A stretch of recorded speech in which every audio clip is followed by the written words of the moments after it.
Bismillahirrahmanirrahim. Assalamualaikum warahmatullahi wabarakatuh. Teman-teman sekalian, pada kesempatan kali ini saya akan melanjutkan pembahasan ya.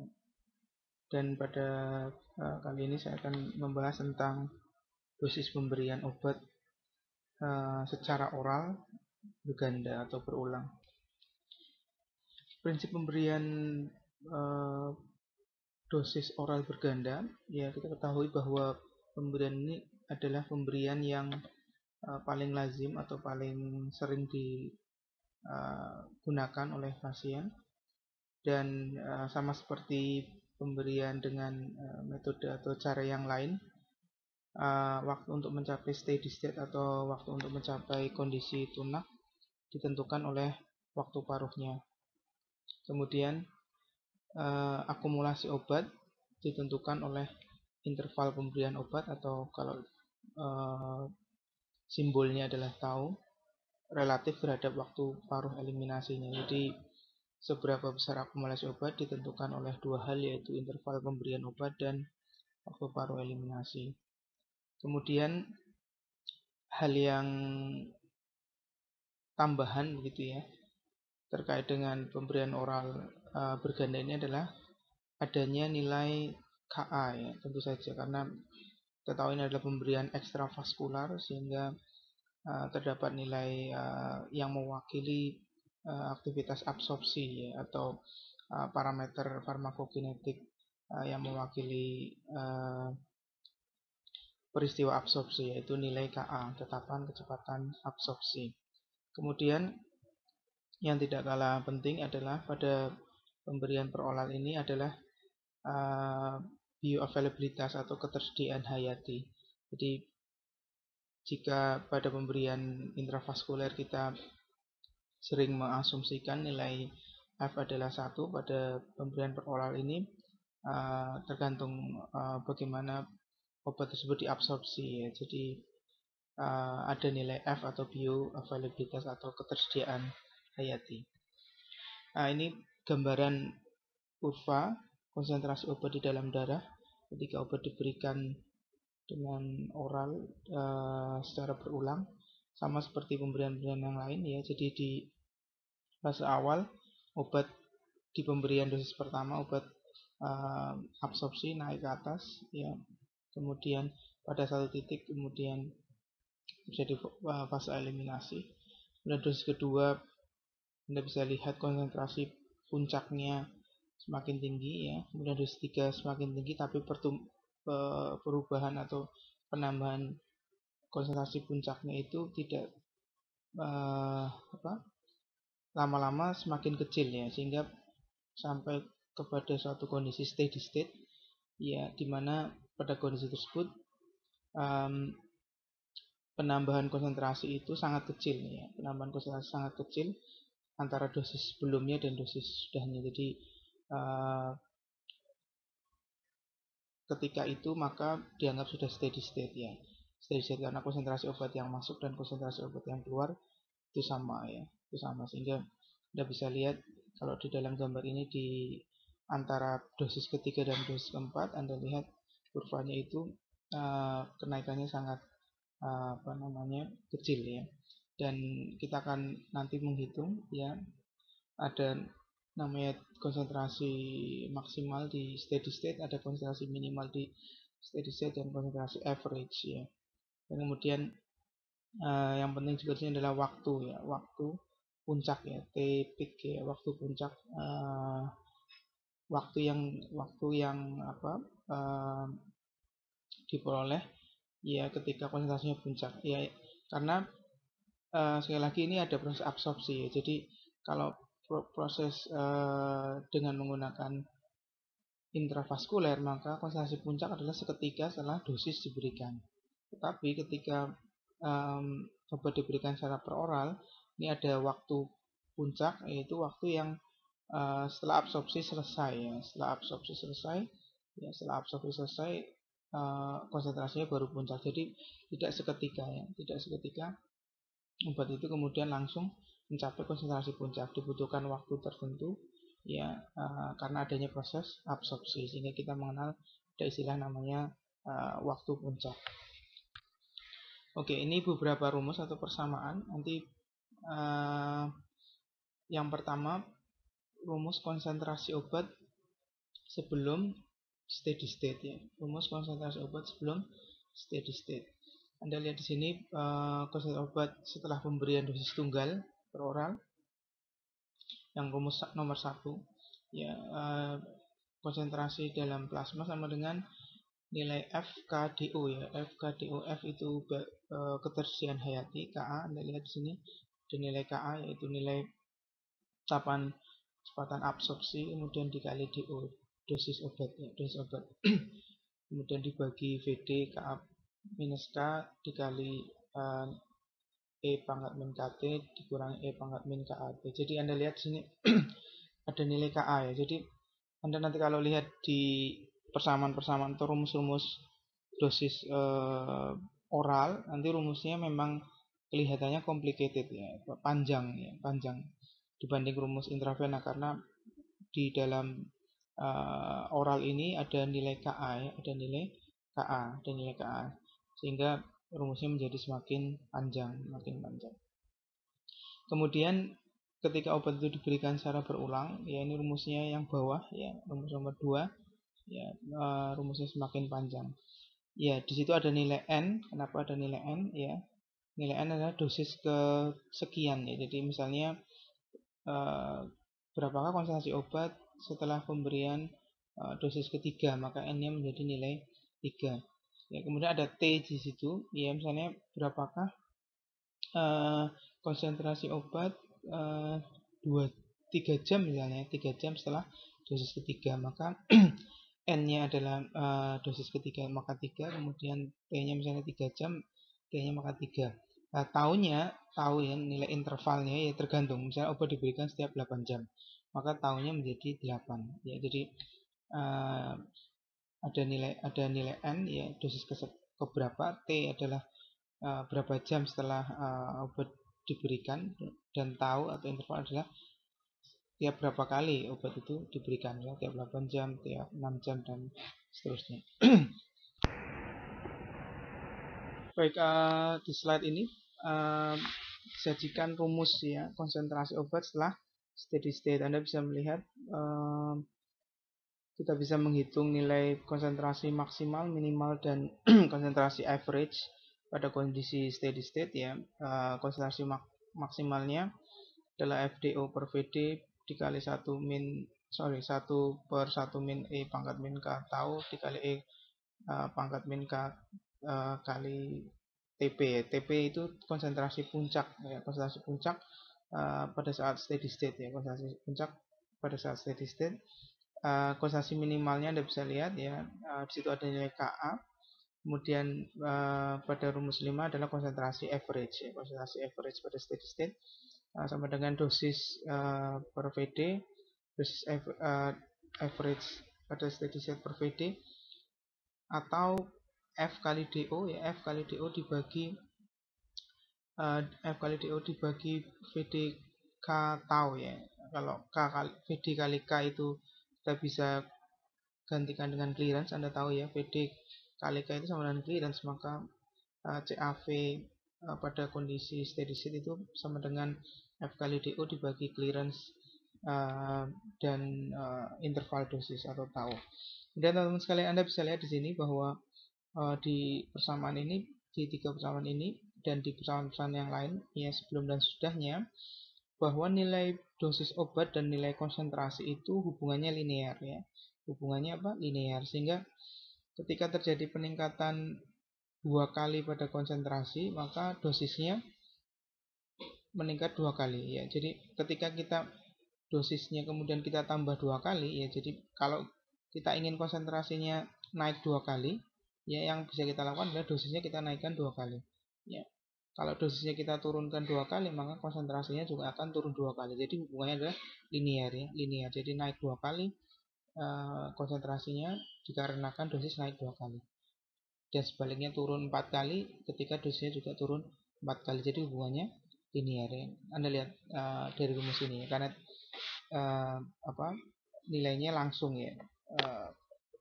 Tidak ada misalnya kalau interval itu hubungannya tidak linear ya. Jadi interval obat dan konsentrasi minimal atau konsentrasi maksimal hubungannya tidak linear karena ada faktor ya, Anda lihat di rumus itu ya. Jadi interval obat itu E pangkat min K interval hubungannya dengan konsentrasi minimal ya.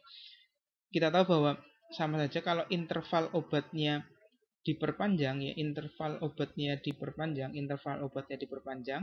maka konsentrasi minimalnya, misalnya rumus 4 ya, Anda lihat rumus 4, konsentrasi minimalnya, ketika interval obatnya diperpanjang, maka konsentrasi minimalnya juga akan semakin rendah, tetapi hubungannya tidak linear. Tidak linear artinya apa?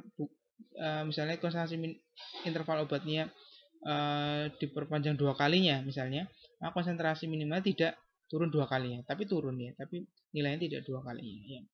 Tidak sama-sama sejajar tapi tidak hubungannya linear ya, tidak seperti DO atau tidak seperti dosis dan konsentrasi. Nah ini waktu untuk mencapai konsentrasi puncak ya, Tmax ketika pada rumus 6 itu pada dosis tunggal atau dosis awal pada pemberian berulang, ketika yang rumus 7 adalah ketika kondisinya sudah steady state. Baik, teman-teman sekalian, ada kondisi kita bisa mengasumsikan bahwa proses absorpsi terjadi sangat cepat. Ketika proses absorpsi sangat cepat, kurang dari 2 jam, maka nilai Ka atau tetapan kecepatan absorpsi itu jauh lebih besar ketimbang nilai K atau tetapan kecepatan eliminasi. Kalau Anda lihat di rumus nomor 4, perhatikan rumus nomor 4, maka ketika Ka jauh lebih besar pada K, maka nilai K itu bisa kita abaikan ya. Nilai K bisa kita abaikan sehingga nilai Ka minus K itu sama dengan nilai Ka sendiri. Sehingga ketika itu kita aplikasikan di rumus 4, maka nilai Ka min K itu sama dengan Ka, maka kita bisa coret nilai Ka-nya sehingga persamaannya bisa menjadi lebih sederhana seperti pada rumus 8. Ya. Persamaan ini bisa kita gunakan ketika kita tidak mengetahui nilai Ka, tetapi kita bisa mengasumsikan bahwa proses absorpsi terjadi sangat cepat. Dan ketika kita menggunakan rumus sederhana, yang perlu kita ingat adalah ketika kita menggunakan rumus sederhana yang rumus nomor 8 ya, rumus ini akan menghasilkan konsentrasi minimal yang lebih rendah ya, sehingga sehingga fluktuasi antara konsentrasi minimal dan konsentrasi maksimal akan diestimasi atau akan diperkirakan lebih lebar. Artinya apa? Teman-teman sekalian, ini aplikasinya adalah ketika kita menggunakan rumus yang lebih sederhana ini, maka jarak antara konsentrasi puncak dan konsentrasi minimal ketika kita menggunakan rumus sederhana ini akan semakin lebar. Sehingga ketika kita menggunakan rumus sederhana ini, kemudian dihasilkan konsentrasi obat yang masih masuk dalam jendela terapi, ya, ketika kita menggunakan rumus ini dan dosis yang diberikan itu masih masuk dalam jendela terapi, maka kita bisa pakai, karena bahkan menggunakan rumus ini aja yang fluktuasinya lebar masih menggunakan jendela terapi, apalagi kalau kita menggunakan rumus yang awal, yang kita masih mempertimbangkan nilai Ka. Ya, kalau kita masih ketika kita memasukkan nilai Ka, maka nanti fluktuasi yang dihasilkan semakin sempit ya. Artinya apa? Dengan menggunakan rumus yang sederhana saja sudah masuk dalam jendela terapi, apalagi kalau kita menggunakan rumus yang asli. Ya, itu makna dari penjelasan di slide ini ya. Kemudian salah satu parameter farmakokinetik yaitu parameter farmakokinetik turunan nilai AUC ya, area under curve, kita bisa hitung juga ya menggunakan rumus 9 10 11 ya. 9 10 11 ya, konsentrasi average pada kondisi steady state ya, AUC per tau rumus 9. Kemudian rumus 10-nya ya, FDO per KVD atau FDO per clearance ya. Kemudian rumus 11-nya sehingga kita bisa mendapatkan nilai CAV ya. Nah, ini sebenarnya rumus 11 sudah ada di rumus sebelumnya ya. Sebagai catatan bahwa nilai AUC pada satu dosing interval ketika kondisi steady state, ya, ya katakanlah yang diarsir itu yang pada pemberian dosis keempat, nilai AUC-nya itu sama dengan AUC dari waktu ke 0 sampai tak terhingga setelah pemberian dosis tunggal, ya. Katakanlah dosis satu obat, dosis tunggal diberikan, kemudian konsentrasi obat dalam darah dihitung terus sampai waktu yang sangat lama, ya itu nilainya sama dengan konsentrasi AUC pada satu dosing interval, ya. Oke, kemudian yang berikutnya terkait dengan prinsip loading dose, ya, loading dose atau dosis muatan. Anda lihat di gambar kiri, ya. Jadi kurva ini menggambarkan obat tetrasiklin misalnya dengan T setengah 8 jam, ya, T setengah 8 jam, maka Anda bisa bayangkan steady state atau tunak. Konsentrasi tunak itu tercapai kapan? Tercapai paling tidak 4 kali T setengah, jadi 32 jam. 32 jam. Sehingga obat ini untuk mencapai langsung steady state pada pemberian pertama, maka perlu diberikan loading dose, ya. Anda lihat di gambarnya itu, kalau obat tanpa diberikan loading dose, maka gambarnya yang bawah, jadi konsentrasi obatnya tidak langsung mencapai steady state, tetapi ketika diberikan loading dose, Anda lihat dosisnya langsung konsentrasinya langsung tercapai steady state. Jadi misalnya pada pemberian tetrasiklin ini 500 mg, kemudian diikuti 250 mg setiap 8 jam. Teman-teman sekalian, seperti di video-video yang lain, bahwa loading dose ini kita bisa hitung berdasarkan perhitungan akumulasi obat, ya, berdasarkan akumulasi obat.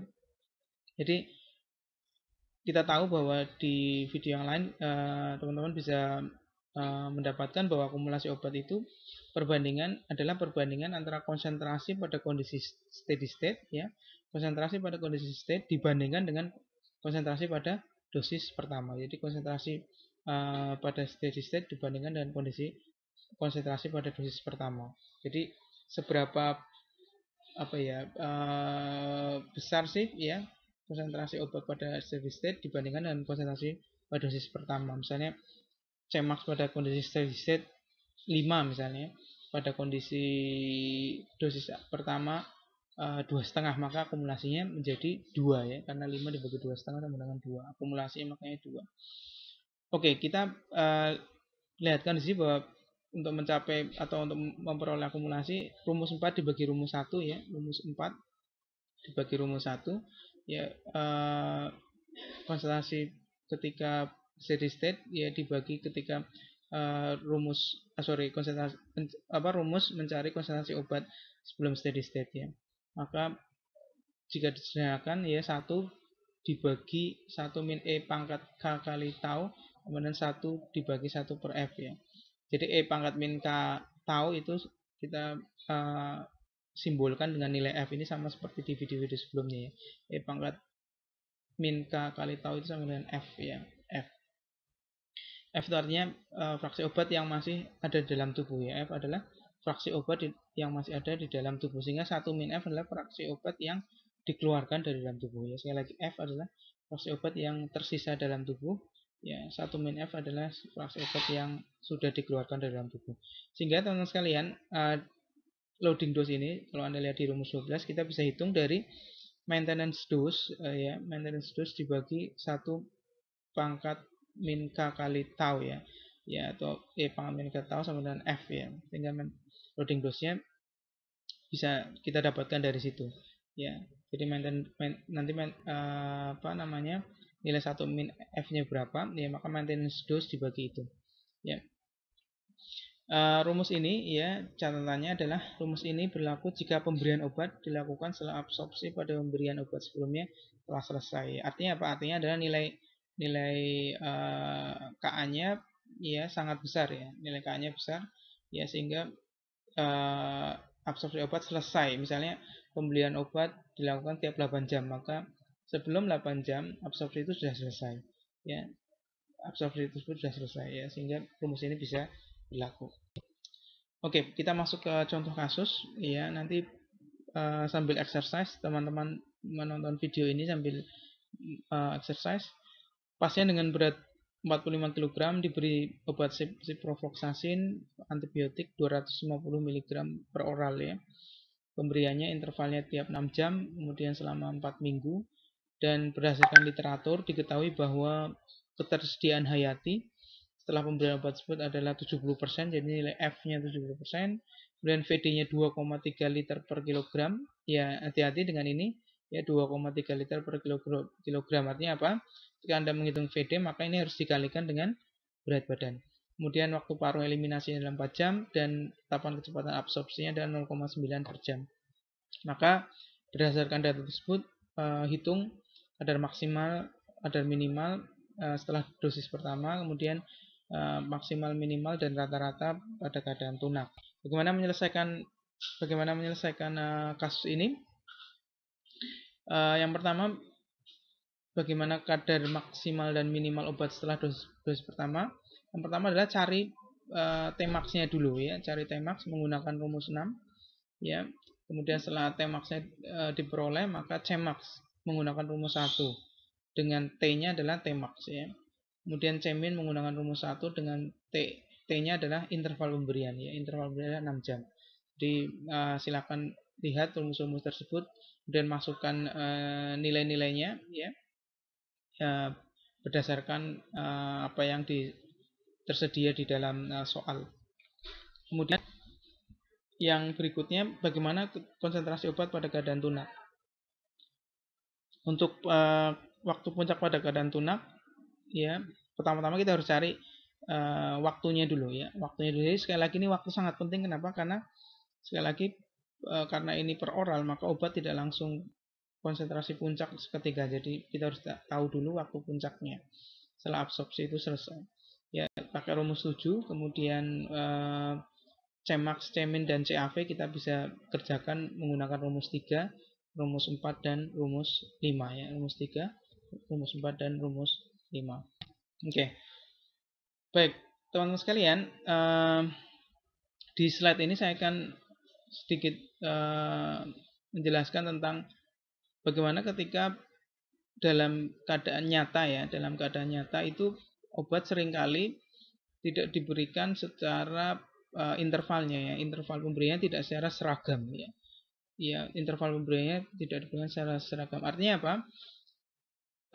Idealnya obat itu diberikan, misalnya obat diberikan sehari 3 kali.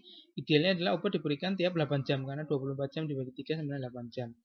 Misalnya obat diberikan tiap 8 jam, maka misalnya pasien minum jam 7 pagi misalnya, maka tambah 8, 7 tambah 8 berapa? 7 tambah 8, 13 ya, jadi jam 7, kemudian jam 3, kemudian 8 jam berikutnya adalah jam 11, 7, 3, 11. Tetapi pada kenyataannya atau pada kondisi realnya di lapangan, pertama kalau pasien menggunakan obat di rumah ya, kalau di rumah sakit mungkin ada perawat yang kemudian mengingatkan, atau misalnya intravena ya Pak, perawat datang untuk memberikan injeksi ke pasien. Tapi ketika pasien misalnya di rumah, maka model pemberian jam 7, jam 3, jam 11 itu menyulitkan ya secara teknis, karena misalnya jam 11 pasien sudah tidur ya. Ya, sehingga seringkali yang kita jumpai adalah obat itu diberikan berdasarkan waktu makannya ya. Jadi waktu makan biasanya makan sarapan, makan siang, dan makan malam. Makan pagi, makan siang, makan malam. Maka kalau Anda lihat di gambar ini, ketika diilustrasikan obat diberikan 200 mg jam 8 pagi, ya, sarapan, jam 1 siang, makan siang, dan jam 7 malam ketika makan malam. Jadi ketahui tahapan eliminasinya sekian, Ka-nya sekian, dan VD-nya sekian. Maka Anda bisa lihat konsentrasi obatnya, Anda bisa lihat ya, dosis pertama seperti itu, dosis kedua seperti itu. Jadi jaraknya saja tidak sama ya. Jam 8 sampai jam 1, jam 8 sampai jam 1 itu 5 jam ya. Kemudian jam 1 sampai jam 2 6 jam.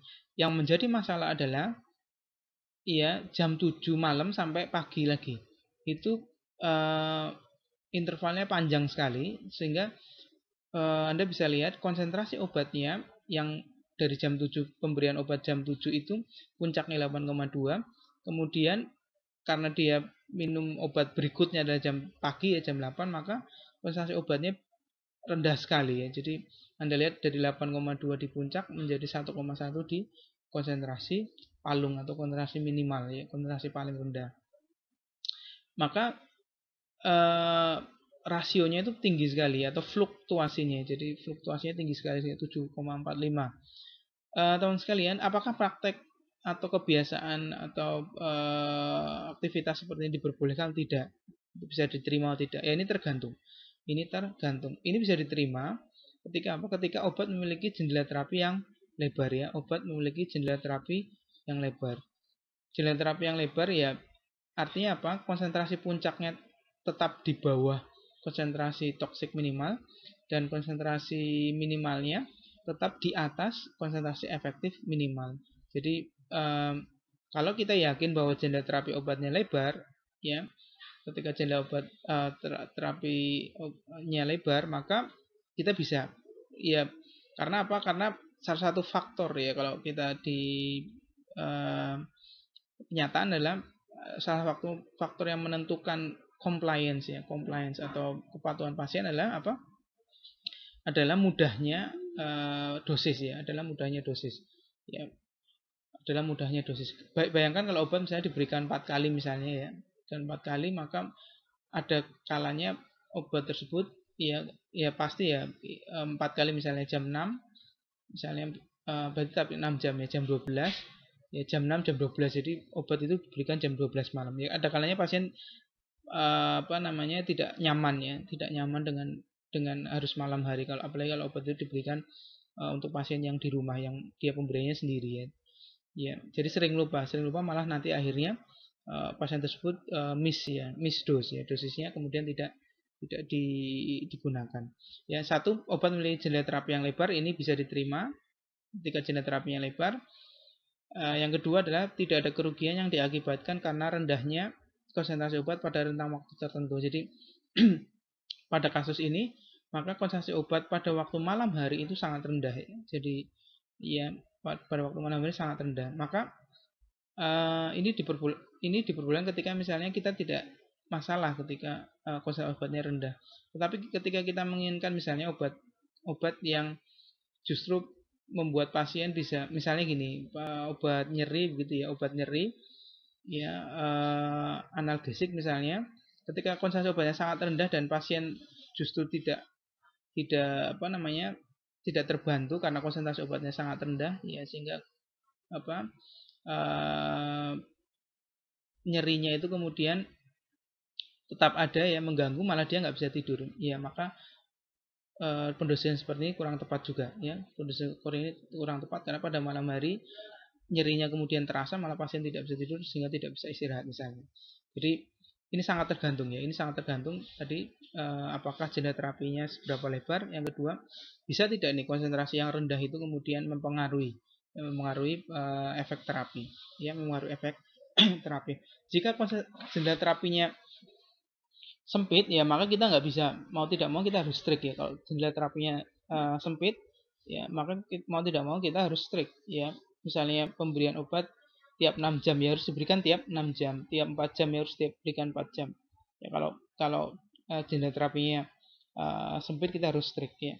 Atau yang kedua ya, ketika konsentrasi obatnya tidak boleh rendah ya, tidak boleh rendah ya, kita harus strict juga ya.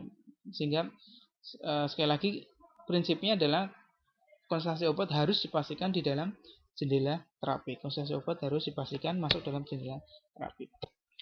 Oke, ya ini menyambung di slide yang sebelumnya tadi, misalnya ketika obat itu menggunakan dosis yang misalnya complicated ya, misalnya complicated, maka sebenarnya tidak complicated tapi kemudian pasien misalnya lupa, atau tidak complicated tapi pasien lupa misalnya, maka apa yang disebut sebagai non compliance ya, pasien missing ya, kehilangan satu dosis terlebih, atau justru pasien lupa udah minum atau tidak malah minum, maka pasien minum ekstra dosis. Atau misalnya pasien minum obat tidak sesuai dengan intervalnya ya, tiap 8 jam tapi pasien malah minumnya ya sebelumnya ya atau sesudahnya ya, jadi intervalnya tidak pas ya, seperti kasus yang di sebelumnya. catatannya adalah teman-teman sekalian, yang pertama ini pada pemberian obat dengan interval yang panjang, ya misalnya beri obat dengan sehari sekali, misalnya 24 jam, maka missing ya atau lepas atau kehilangan satu dosis, lupa gitu misalnya, akan mengakibatkan konsentrasi obat turun lebih drastis ya ketimbang obat dengan interval yang lebih pendek. Ya, jadi ketika obat diberikan dengan interval yang panjang atau diberikan dengan interval yang lebih jarang, ya misalnya sehari sekali, ya dibandingkan dengan sehari 3 kali. Oke, kita contohkan sehari sekali dan sehari 3 kali.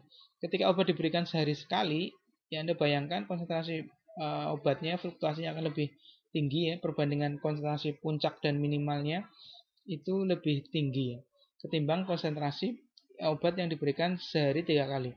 Catanya kalau dosis totalnya sama, misalnya 500 mg tiap 8 jam dengan 1500 mg tiap 24 jam. Maka CP max dan CP min-nya akan berbeda. Yang sama apa? Konsentrasi average-nya. Ya, konsentrasi average-nya sama, tapi konsentrasi puncak dan konsentrasi minimalnya berbeda. Jadi konsentrasi puncak yang dihasilkan di pemberian sehari sekali itu lebih tinggi ya ketimbang yang sehari 3 kali. Konsentrasi minimalnya lebih rendah ketimbang yang sehari sekali ketimbang yang sehari 3 kali. Dan ketika obat ini miss ya obat ini miss, maka konsentrasi obatnya akan turun drastis ya. Turun drastis ya. Ya misalnya harusnya diberikan jam 7 pagi tapi lupa baru besoknya, maka konsentrasi obatnya akan sangat rendah sekali. Ya, ketimbang yang pemberian 3 kali lupa sekali, maka konsentrasi obatnya turun tapi turun tidak sedrastis atau sebanyak yang obat pemberian sekali sehari. Jadi tolong diperhatikan. Ini juga hati-hati ketika kita mengatakan bahwa pasien akan lebih patuh ketika obat diberikan sehari sekali atau lebih jarang gitu, tetapi efeknya juga akan lebih berbahaya ketika pasien tersebut lupa ya minum obat ya. Jadi ini harus keep in our mind bahwa ada risiko ya yang lebih besar ketika pasien lupa minum obat. Kemudian teman-teman sekalian, bagaimana menghitung konsentrasinya? Ya ini prinsipnya sama. Ya, bagaimana menghitung konsentrasi obat pada kejadian non compliance, misalnya tadi lupa atau dosisnya bertambah atau maju atau mundur dibandingkan interval obatnya ya. Misalnya obat harusnya diberikan tiap 8 jam, misalnya jam 12 siang misalnya ya. Jam 12 siang. Aturannya misalnya. Tapi obat diminum lebih cepat, misalnya jam 11, atau obat diminum lebih lambat jam 1. Maka konsentrasi obatnya kita bisa hitung ya, kita bisa hitung dengan rumus-rumus yang sama seperti yang sudah dijelaskan di atas. Yang berbeda dan nilai T-nya atau waktunya ya. Waktunya ya disesuaikan. Kalau normalnya maka nilai T-nya adalah nilai yang interval, tapi kalau yang ini T-nya adalah kapan obat itu kemudian diminum ya, kapan obat itu diminum. Kalau kita sudah tahu konsentrasi yang dihasilkan, maka kita bisa lihat apakah konsentrasi tersebut masuk dalam jendela terapi atau tidak ya. Sehingga kalau masih masuk jendela terapi, mungkin kita tidak perlu melakukan apapun kalau kita sudah tahu, ya tinggal diteruskan dosis berikutnya. Tapi kalau tidak masuk jendela terapi, ya kita harus sesuaikan. Apa yang harus kita sesuaikan ya misalnya penyesuaian dosis atau penyesuaian interval di dosis yang sesudahnya, dosis yang sesudahnya. Baik, itu yang bisa saya sampaikan di pertemuan ini ya. Pada prinsipnya ya, sebagai penutup, pada prinsipnya pada pemberian oral ini sama ya, steady state-nya sama ya, ditentukan oleh waktu paruh. Kemudian akumulasi obat itu penting untuk menentukan loading dose ya, penting untuk melakukan loading dose. Kemudian ada rumus-rumus yang bisa kita gunakan untuk menghitung konsentrasi obat pada sebelum steady state dan sudah steady state ya. Mohon teman-teman sekalian bisa mengerjakan soal atau kasus supaya kita latihan ya, kita latihan untuk menggunakan rumus. Dan jangan lupa satuannya. Sekali lagi jangan lupa satuan ya, karena kalau satuannya salah maka jawabannya juga menjadi tidak tepat. Baik, sekali lagi terima kasih, semoga bermanfaat. Assalamualaikum warahmatullahi wabarakatuh.